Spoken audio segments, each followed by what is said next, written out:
आज की ये वीडियो 12th क्लास केमिस्ट्री की वीडियो है। केमिस्ट्री में हमने एक नई सीरीज चलाई थी जिसमें अति महत्वपूर्ण अभिक्रिया चला रखी थी, तो उसकी ये नेक्स्ट वीडियो है। इसमें हम आपकी आज वोल्टेज अभिक्रिया कराएंगे। Very very most important reaction है। इसकी पहले जनरल इक्वेशन समझाएंगे, थ्योरी समझाएंगे, फिर काफ़ी सारी रिएक्शन भी बनाकर दिखाएंगे। राइट, तो चलिए, तो वोल्टेज अभिक्रिया पढ़ने से पहले आपको दो तीन चीज़ें आपको पता रहनी चाहिए कि हैलोजन परमाणु क्या रहते हैं। देखिएगा, हैलोजन परमाणु जैसे कि Cl, Br, I और F। राइट, इसको हम x से रिप्रेजेंट करेंगे। x बराबर हैलोजन, और हैलोजन मतलब ये है। राइट, और एक एल्किल समूह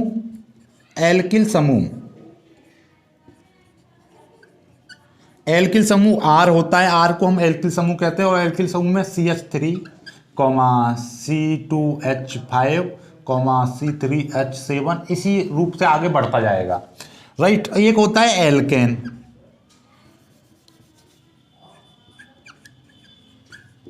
एल्केन का फॉर्मूला या तो RH रहता है, या R सिंगल बॉन्ड R बोल दीजिए, या R1 सिंगल बॉन्ड R2 कह दीजिए। मतलब क्या है, RH का मतलब तो ये इसके साथ में, जैसे कि ये CH3, R की जगह पे मैंने CH3 लिया, इसमें एक और H जोड़ दिया तो मतलब क्या हो गया, CH4 हो गया। R की जगह पे मैंने C2H5 लिया और इसमें एक H जोड़ दिया तो मतलब C2H6 हो गया। ये भी एल्केन, ये भी एल्केन। इसका नाम मेथेन, इसका नाम एथेन। राइट, अब दूसरी चीज ये तो समझ में आया, एथेन का फॉर्मूला होता है एल्केन का। ये कैसे, जैसे कि हमारा 2 R जोड़ दिए, यानी कि CH3 सिंगल बॉन्ड CH3, इनको जोड़ के देखना जरा, C2 और 3H 6H हो गए, बना इसके बराबर, मतलब C2H6 एल्केन बन गया। राइट, अब ये R1 R2, ये R1 है, ये R2, मतलब जरूरी नहीं है कि एक जैसे लिया जाए। CH3 के साथ में C2H5 भी ले सकते हो, तो मतलब क्या हो जाएगा, C3H8 हो जाएगा। ये आपका एल्केन बन गया। ठीक है, इसी तरीके से आगे बढ़ते जाएंगे, कोई दिक्कत नहीं है। तो मतलब समझ ही गए होंगे, एल्केन RH जो होता है उसको एल्केन कहते हैं, R को एल्केन कहते हैं। दो जुड़ जाए, दो अलग अलग जुड़ जाएंगे, वो भी एल्केन ही होता है। ओके, चलिए, अब एक चीज और होती है एल्किल हैलाइड। मतलब क्या है एल्किल हैलाइड?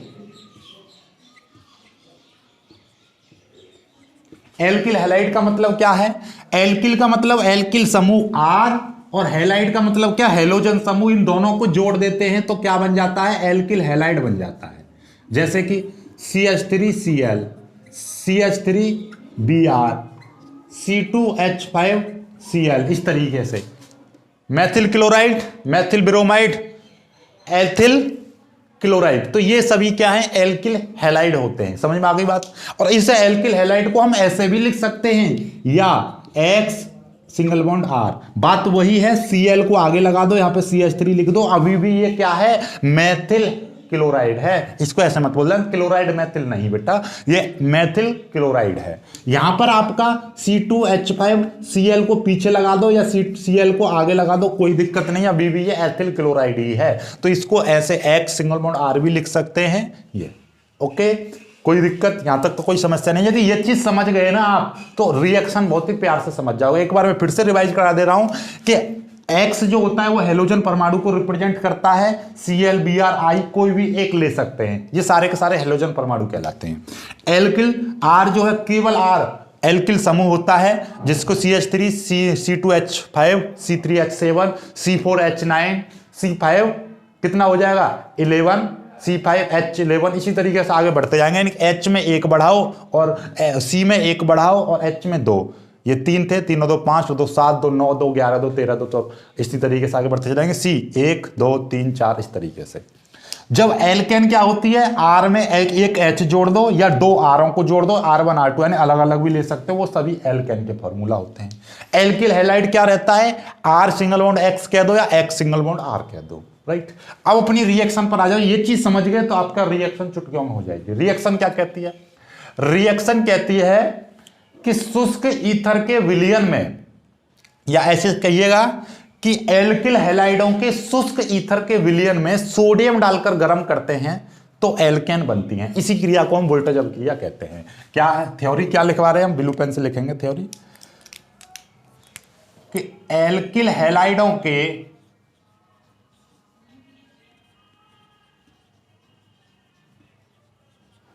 एल्किल हैलाइडों के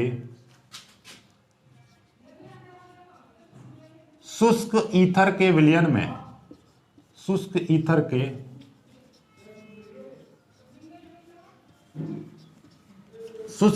के विलयन में, एल्किल हैलाइडों के शुष्क ईथर के विलयन में सोडियम डालकर, क्या, सोडियम डालकर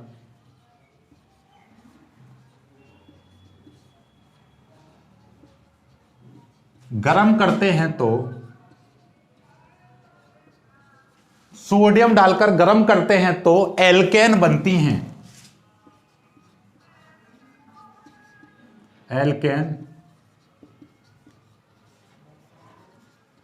बनती हैं। इसी अभिक्रिया को वोल्टेज अभिक्रिया कहते हैं,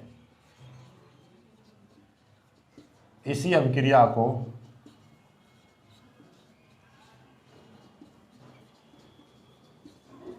वोल्टेज अभिक्रिया कहते हैं। अब इसकी रिएक्शन देख लीजिए, पहले मैं जनरल रिएक्शन बनाऊंगा आपके लिए, फिर आपको मैं समझाऊंगा। तो ये चीज तो समझी गए, यानी कि एल्किल हैलाइड क्या हो सकता है, आर एक्स बोल दो या एक्स आर कह दो, वो एल्किल हैलाइड ही होता है। तो देखिए हम लेते हैं एल्किल हैलाइड के दो अणु लेते हैं, जैसे कि आर सिंगल बॉन्ड एक्स, ये क्या, अब तो समझ गए होंगे एल्किल हैलाइड है। इसमें हमने क्या डाला, सोडियम डाला। जैसे ही हमने सोडियम डाला, इसके दो अणु लेते हैं, एक्स सिंगल बॉन्ड आर, इसको हमने क्या डाला, यहां पे R1 कह दीजिए, इसमें R2 कह लीजिए। कोई जरूरी नहीं है, दोनों को सेम सेम भी ले सकते हो, दोनों को अलग अलग भी ले सकते हो, जैसे CH3 C2H5 भी ले सकते हो, दोनों को सेम सेम भी ले लो, अलग अलग ले लो, कोई दिक्कत नहीं है, राइट।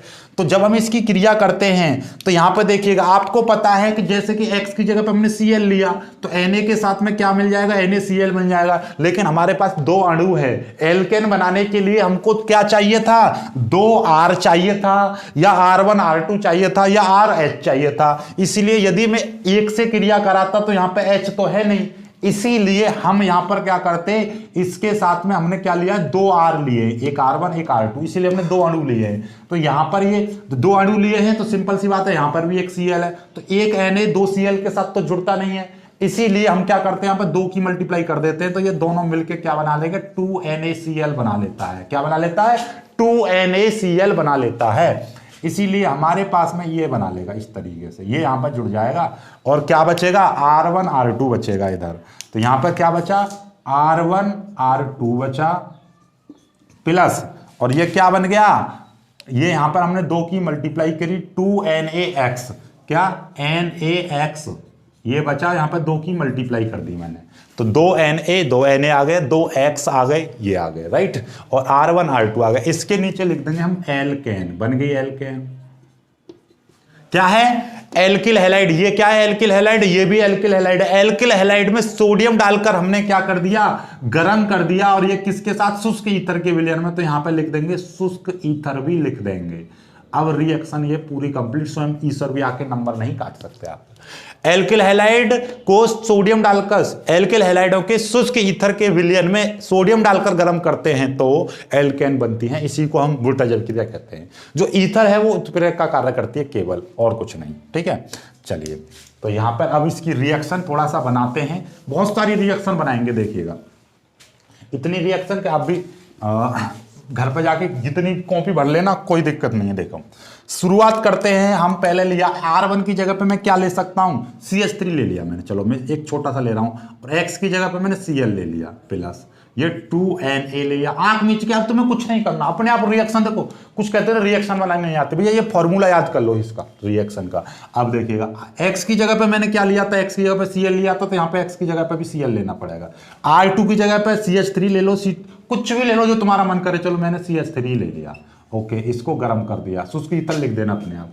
R1 R2, तो R1 की जगह पे ये लिया था, और R2 की जगह पे मैंने ये लिया था, तो CH3 single bond CH3 plus 2Na। X की जगह पे क्या लिया है मैंने, Cl लिया है, Cl बन गया, लो रिएक्शन अपने आप बन गई ना, बन गई। आप चाहो तो इस तरीके से ब्लू पेन से इसको इस तरीके से भी कर सकते हो, ताकि एग्जामिनर पे एक अलग का प्रभाव पड़े, अरे यार बालक ने कितना अच्छे से रिएक्शन को रिप्रेजेंट किया है, राइट। अब और ले लीजिए यहाँ पे, जैसे कि अलग अलग ले लो, यहाँ C2H5 लिया, यहाँ पे Cl लिया, चलो Cl की जगह पर कोई और ले लो, Br ले लिया मैंने प्लस, ये 2Na प्लस यहाँ पे, जब यहाँ पे बी आर लिया है तो दूसरे एक्स की जगह पे भी बी आर लेना पड़ेगा। R2 की जगह पे कुछ भी ले सकते हो। चलो मैं यहाँ पे CH3 ले ले रहा हूँ, CH3 ले लिया, एरो गरम कर दिया। R1 की जगह पे क्या लिया था मैंने, C2H5 सिंगल बॉन्ड। R2 की जगह पे क्या लिया है मैंने, CH3 लिया है, कोई दिक्कत नहीं है, प्लस 2Na, और X की जगह पे क्या लिया था, Br। मतलब देखो यहाँ पे X की जगह पे, यहाँ पे देख लो, X की जगह पे आपने क्या Br रखा है, तो यहाँ पर भी Br रखना पड़ेगा। R1 R2 की जगह पे अपनी चॉइस है, CH3 ले लो, C2H5 ले लो, C3H7 ले लो, दोनों अलग अलग ले लो, दोनों समान ले लो, कोई दिक्कत नहीं है, कुछ भी और आगे तक बढ़ाते चले जाओ, राइट। तो इस तरीके से, और ये आपका ऐसे कर दोगे तो और ज़्यादा बेटर रहेगा। 2NaBr, sodium bromide, sodium chloride, ये क्या है, ये आपका एल्केन है। वैसे देखी जाए तो इसका नाम क्या बनेगा, C2H6 एथेन बनेगा, C3H8 बनेगा, इसका क्या बनेगा, प्रोपेन बनेगा। इस तरीके से इसका नाम भी बन जाएगा, लेकिन आप कुछ मत लिखो, इसके नीचे एल्केन लिख दो, सीधी सीधी बात है, एल्केन, एल्केन, ठीक है। इस तरीके से बन गया। और जितनी चाहो उतनी कम से कम 10-20 रिएक्शन बनाना, तो आपको अपने आप समझ में आने लगेगा कि R1 की जगह पे, यहाँ पे R1 की जगह पे CH3, C2H5, C3H7, C4H9, इस तरीके से कुछ भी ले लेना। R2 की जगह पे भी कुछ भी ले सकते हो, और X की जगह पर Cl, Br, I, F, कुछ भी अलग अलग लेके देखो। तो 5 रिएक्शन, 4 इसकी बनाना, इसके साथ एक के साथ CH3 के साथ चारों रिएक्शन बनाना, C2H5 के साथ चारों रिएक्शन बनाना, कम से कम 10 से 20 रिएक्शन बनाओगे, अपने आप समझ में आने लगेगा। और ये वोल्टेज अभिक्रिया है, जिंदगी में कभी नहीं भूल सकते, ये गारंटी की बात है। वैसे तो अभी नहीं भूल पाओगे तुम, बहुत ही प्यारी सी। और रिएक्शन जितना अब आएगा पेपर में, आएगी सर पेपर में हम इसको लिखें या इसको लिखें, तो बताओ सर कौन सी लिखें पेपर में, अब बताओ। हम सीख तो गए बनाना, पर पेपर में क्या लिखें। तो पेपर में आपको टेंशन नहीं लेना है। पेपर में क्या करना है कि ये थ्योरी लिखने के बाद में सीधे सीधे इनमें से कोई भी एक रिएक्शन लिख देनी है, कोई भी एक रिएक्शन, CH3Cl, 2NaCl, ये कुछ भी एक रिएक्शन लिख दोगे, पूरा नंबर मिलेगा। और एग्जामिनर पर कुछ अच्छा प्रभाव डालना है तो आप इसको लिखने के बाद में एक रिएक्शन एग्जाम्पल के तौर पर, यानी एक इसको जनरल सामान्य अभिक्रिया लिखने के बाद में इसको लिख देना, तो ये आप लिख दोगे तो अच्छा इस प्रभाव पड़ेगा। तो आपके दिमाग में आ रहा होगा सर ये 2 नंबर में आ गई रिएक्शन, और हमने ये दोनों चीज लिख दी, थ्योरी भी लिख दी, तो पेपर में का एग्जामिनर 3 नंबर दे देगा। पेपर में 3 नंबर नहीं देगा, लेकिन वो क्या होता है कि जब किसी चीज पर एग्जामिनर प्रभावित हो जाता है ना, तो आपका मान लीजिए सपोज दैट कि ये क्वेश्चन तो आपने पूरा लिख दिया ठीक ठाक, दूसरा क्वेश्चन आपने थोड़ी सी कहीं पर मिस्टेक कर दिया, तो वो क्या करेगा, यार इसका काम बहुत अच्छा था, उस पर इग्नोर मार देगा बात को। तो ये अलग इफेक्ट पड़ता है। मान लीजिए सपोज दैट भाई मेरे पास में आपकी 2 पेज हैं, 2 पेज आए, राइट, इस तरीके से पहले ये वाली रिएक्शन आ गई, उसके बाद में अगले वाले पेज पर तुम्हारी थोड़ी सी ये एकदम बेहतरीन लिखी हुई है, एकदम सॉलिड तरीके से, इस पर थोड़ा सा तुमने लूज कर दिया। तो मैं और आप ही, चलो ये मेरी कॉपी है और आप चेक कर रहे हो, तो आपके पता चला ये 2 नंबर का क्वेश्चन है, और यहाँ पर ये 3 नंबर का क्वेश्चन है। 2 नंबर का क्वेश्चन आपने सॉलिड तरीके से लिखा है, ठीक है, तो एग्जामिनर देखेगा 2 नंबर में उसने इतना कुछ लिखा है, चलो 1 नंबर का ही मान के चल रहा हूं मैं, कोई दिक्कत नहीं। 1 नंबर में उसने पूछी तो वोल्टेज अभिक्रिया, तो वोल्टेज अभिक्रिया लिखी, थ्योरी लिखी, सामान्य रिएक्शन लिखी, और उसने एक एग्जाम्पल यानी एक रिएक्शन भी लिख दी, ठीक है। चलिए अब उस पर 1 नंबर ही देगा, ऐसा नहीं है कि यहाँ पे 2 नंबर दे देगा एग्जामिनर, नहीं यहाँ पे, लेकिन उसके दिमाग में यार इतना कुछ लिखा। 30 अगले पेज पर ही तुमने देखा कि 3 नंबर का क्वेश्चन था, उसमें आपने रिएक्शन भी नहीं लिखी, या हो सकता है कि आपका थोड़ा रिएक्शन गलत है, तो एग्जामिनर के दिमाग में आएगा यार ये बच्चा बहुत अच्छा है, बस जल्दबाजी में हो सकता है कि उसने थोड़ा मिस्टेक हो गई है या कुछ भी है, लेकिन उसके दिमाग में ये जरूर आएगा कि उसने 1 नंबर की रिएक्शन में इतना कुछ समझाया है, तो इस पर थोड़ा बहुत मिस्टेक है, तो उस पर वो ध्यान नहीं देगा, क्या करेगा पूरा 3 नंबर दे देगा, आगे बढ़ जाएगा। ये होता है एग्जामिनर पर अच्छा प्रभाव डालने का मतलब। ऐसा नहीं है कि वो 1 नंबर की चीज में 2 नंबर दे देगा, ये मतलब नहीं रहता है। मतलब ये रहता है कि आपका एक पेज बहुत अच्छा लिखा है, आपने 1 नंबर की चीज को बहुत अच्छे से डिजाइन करके लिखा हुआ है, और सपोज 3 नंबर का क्वेश्चन है, उसमें तुम्हारी थोड़ी मिस्टेक होगी, तो एग्जामिनर उस पर इग्नोर मारेगा। बोलते हैं ना, कुछ होता है कि हम जिससे थोड़ा सा अच्छा मानते हैं उसको, या जितना सपोज दैट हम उसके लगाव में रहते हैं, तो उसकी गलतियों को नज़रअंदाज करते रहते हैं। और एक होता है कि कोई चीज़ हम जिससे कि नफरत सी टाइप की करने लगते हैं, तो उसकी अच्छाई में भी बुराई निकालने लगते हैं। ये चीज़ होती है, स्वतः ही होती है। तो एग्जामिनर पर शुरुआत से ही गलत प्रभाव पड़ने लगेगा ना, तो अरे यार वो सही क्वेश्चन को भी गलत करेगा। और यदि अच्छा प्रभाव पड़ जाएगा उस पर, अच्छा एकदम समझ जाएगा कि हाँ बच्चा बहुत सॉलिड है और ये है वो है, तो मतलब तुम्हारी जो गलतियां हैं उनको भी नज़रअंदाज करने लगेगा और सही कॉपी जांच देगा। तो ये चीज़ें रहती हैं और कुछ नहीं है। एग्जामिनर पर अच्छा प्रभाव और गलत प्रभाव, राइट। तो आई होप कि मेरे द्वारा दी गई जानकारी आप समझ पाए होंगे। समझ पाए हो तो वीडियो को लाइक करना, अपने दोस्तों के साथ शेयर करना, जो नए हैं वो चैनल को सब्सक्राइब जरूर कर लेना। बाकी मिलते हैं एक खूबसूरत सी वीडियो में, तब तक के लिए बाय बाय, जय।